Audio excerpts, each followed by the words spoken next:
England was a special trip for a couple of reasons. One, with the church that we were working with, they were really receptive to what we were doing.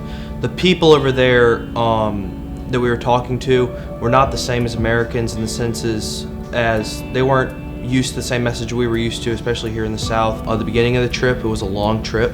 But once we got off the jet lag and everything that night, the first thing we did was with Life Kids, where we were mentoring small kids, about 5 or 6 in age. And we were able to teach them Jonah and the Whale. We played games with them, we did crafts with them, and then we had a small message there at the end. And it was really cool to see their eyes open up to maybe a story they hadn't heard of before.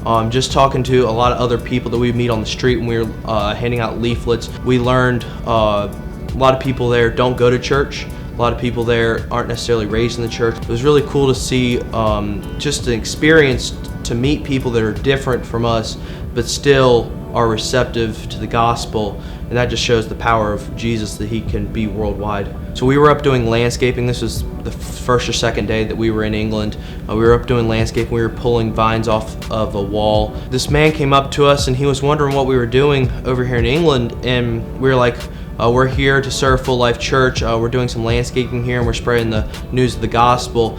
Talking to Ricky more and more, we learned about more of his story. He was a British soldier in Afghanistan. He had problems with alcohol, a lot of tribulation throughout his life with alcohol. We learned that his father had passed away, and that really hit him hard. And then talking even more and more about that, he talked about how he was Catholic. He still is Catholic, and he had all these tattoos on him that had special significance to him. He told us about how he stopped drinking for the most part. And he told us about all the stories he had with drinking. Another story that impacted me the most, when we went to Cleethorpes, which is basically a Wilmington to here, they got a bunch of stuff on the boardwalk, some carnivals, different games you can play. And there was a lot of homeless people there too that would be on the side of the street. And we were eating fish and chips after. This was kind of like our getaway day, our fun day.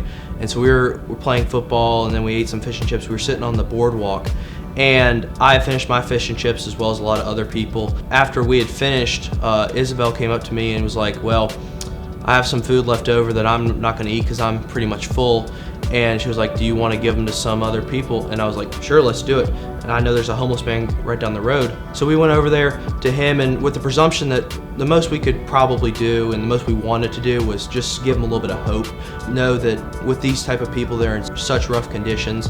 All we want to do is give them hope, open up their eyes to maybe that the world still does care for them, that there still is hope in the world, that our goal is to just spread Jesus, and especially just show care to a lot of these people over here that maybe not receive care. And so we went over there and we talked to the guy, and we learned that obviously he was in very rough condition. He was sitting on the side of the boardwalk right next to the beach, and he actually had a sign out in front of him. He was like, don't do the same lifestyle as I do, trust me, it's not that good. And we were able to learn from him that he had some pretty rough things happen in his childhood, and he was obviously homeless. And so just through that, being able to spread some hope through him, just through giving him some extra food, it was really cool to open up his eyes and show him a little bit of hope that we were able to give him through such a simple act of kindness.